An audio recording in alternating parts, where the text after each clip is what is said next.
오늘 우리에게 주시는 하나님의 생명의 말씀은 디모데후서 2장 14절에서 26절 말씀입니다. 하나님의 말씀을 봉독하겠습니다. 너는 그들로 이 일을 기억하게 하여 말다툼을 하지 말라고 하나님 앞에서 엄히 명하라.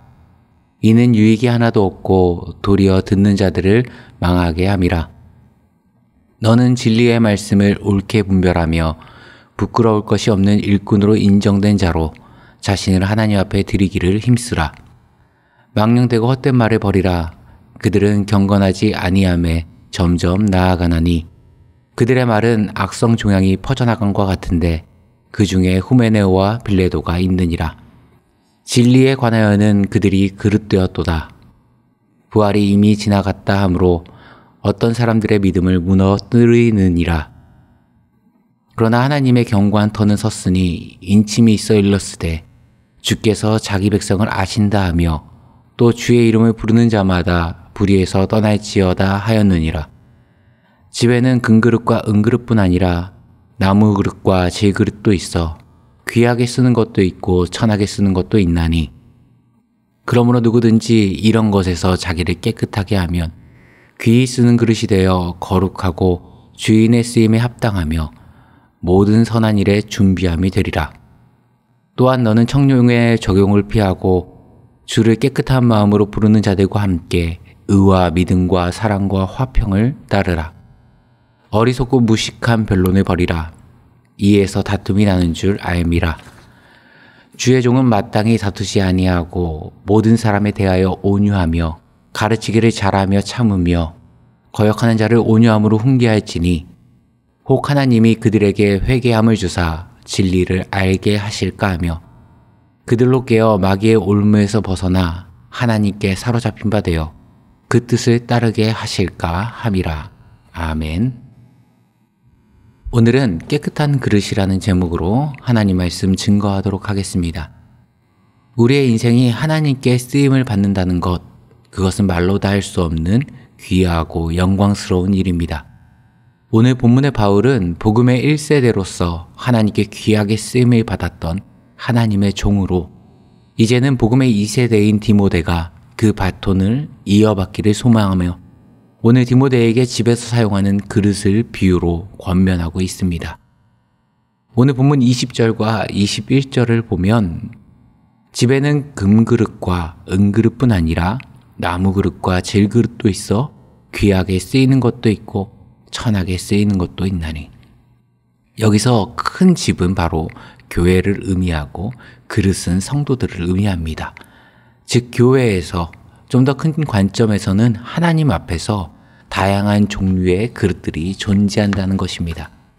어떤 이는 금그릇, 어떤 이는 은그릇, 또 나무그릇도 있고 질그릇도 분명히 존재한다는 겁니다. 하지만 사랑의 관심사가 내가 어떤 그릇이냐에 방점이 있다라면 하나님의 관심은 내가 쓸 만한 그릇인가에 있다는 것입니다. 그렇기에 21절 보면 그러므로 누구든지 우리가 하나님 앞에서 금그릇이든 은그릇이든 나무그릇이든 질그릇이든 어떤 그릇이든 상관없이 하나님의 목적 앞에 적합한 그릇이라면 반드시 영광되이 쓰임을 받을 수 있다는 것입니다. 사실 예수님의 제자들 모두 다 나무그릇과 질그릇 같은 이들이었지만 금그릇, 은그릇보다 더 영광되이 사용된 사람들이죠. 그러면 우리는 어떻게 쓰임을 받을 수 있을까요? 먼저는 쓰임받는 그릇이 되기 위해 가장 기본적으로 요구되는 것은 우리는 자신을 깨끗하게 해야 한다는 것입니다.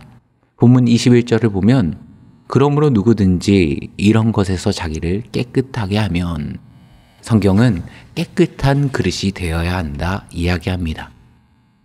우리 집에 조선시대부터 갑옷처럼 내려오던 백자 그릇이 있습니다. 시가가 한 1억 정도 합니다. 아무리 좋은 그릇이라도 오랜 세월 보관만 해서 그 안에는 먼지가 가득하고 지저분하다면 갓 지은 흰쌀밥을 그 그릇에 담아서 식사하실 사람이 있을까요? 아무도 없겠죠. 하지만 다이소에서 산 1,000원짜리 그릇이라도 깨끗이 설거지가 되어 있다면 얼마든지 언제든지 식탁에서 사용될 수 있는 거죠. 아무리 귀한 그릇이라도 화려한 금그릇, 은그릇이라도 지저분하면 결코 쓰임을 받을 수 없다는 것입니다. 성경의 대표적인 인물들이 예수님 당시 종교 지도자들이죠. 늘 성경을 읽고 문화를 형성해서 여러 오랜 세월 율법을 연구하고 공부하고 사회적으로는 지도자 계층으로 인정받고 존경받는 사람들이었습니다. 하지만 그들은 예수님의 사역 가운데 단 한 명도 제대로 쓰임받지 못했습니다. 오히려 회칠한 무덤이다. 겉은 석회로 칠해져서 깨끗하게 보이지만 그 속은 시체가 썩는 고약한 냄새로 가득한 무덤과 같이 더럽다. 질책받았죠. 그렇게 우리가 영광되이 사용되기 위해서는 하나님 앞에서 늘 깨끗함을 유지해야 하는데 오늘 바울은 우리가 깨끗한 그릇의 상태를 유지하기 위한 비결이 무엇이라 이야기합니까? 첫째는 우리의 입술을 다스릴 수 있어야 한다는 것입니다. 오늘 14절에 보면 너는 그들로 이 일을 기억하게 하여 말다툼을 하지 말라고 하나님 앞에서 엄히 명하라. 이는 유익이 하나도 없고 도리어 듣는 자들을 망하게 함이라. 말다툼은 전혀 유익이 없으며 도리어 듣는 자를 망하게 한다 지적합니다. 또 16절과 17절을 보게 되면 그들이 망령된 말, 헛된 말을 하는 이가 있었다 이야기합니다. 우리는 하루에도 수많은 사람들과 대화하며 살아갑니다. 하지만 말에도 약이 되는 말이 있고 독이 되는 말이 있죠. 누군가를 살리는 말이 존재하고 누군가를 좌절하게 만들며 상처받게 만드는 말도 분명 존재합니다. 말에 칼날이 있는 것처럼 상대방의 마음과 심령에 깊은 생채기를 내놓는 말들도 존재합니다. 오늘 나의 하루의 삶이 어떤 입술의 열매를 맺고 사는가, 그것이 중요하다는 것입니다. 그렇게 우리 하나님의 백성들이 하나님과 세상 앞에서 온유한 사람, 화평을 이루는 사람으로 살아가야 한다 이야기합니다. 오늘 24절과 26절을 보면 주의 종은 마땅히 다투지 아니하고 모든 사람에 대하여 온유하며 가르치기를 잘하며 참으며 거역하는 자를 온유함으로 훈계할지니 혹 하나님이 그들에게 회개함을 주사 진리를 알게 하실까 하며 그들로 깨어 마귀의 올무에서 벗어나 하나님께 사로잡힌 바 되어 그 뜻을 따르게 하실까 함이라. 다툼이 아니라 누군가를 가르칠 때도 온유함으로 누군가를 훈계할 때도 온유함으로 행하라. 즉 나의 모든 삶의 행동과 언어 가운데 온유함을 덧입혀라라는 겁니다. 그것이 나를 깨끗하게 만들 뿐 아니라 분별력을 잃어버린 하나님의 백성들, 또 마귀의 올무에 걸려 그릇 행하는 모든 이들에게 선한 영향력을 발휘할 것이라 이야기하는 것이죠. 오늘 말씀을 정리하도록 하겠습니다. 하나님의 집에는 다양한 그릇들이 있습니다.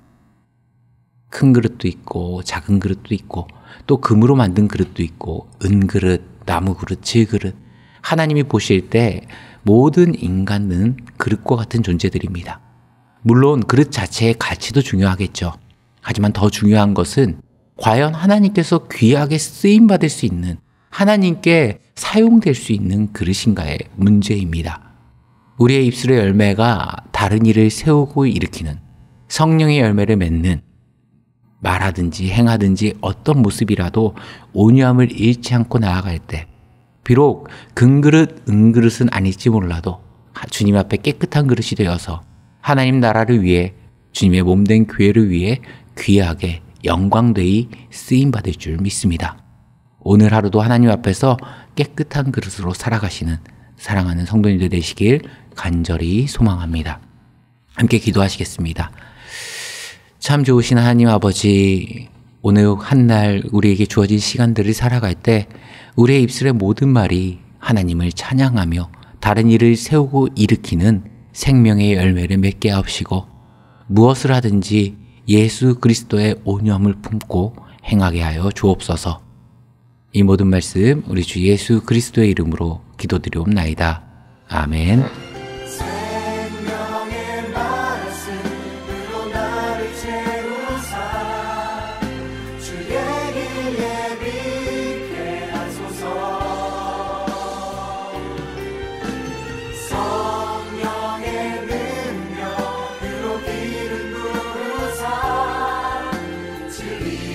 선포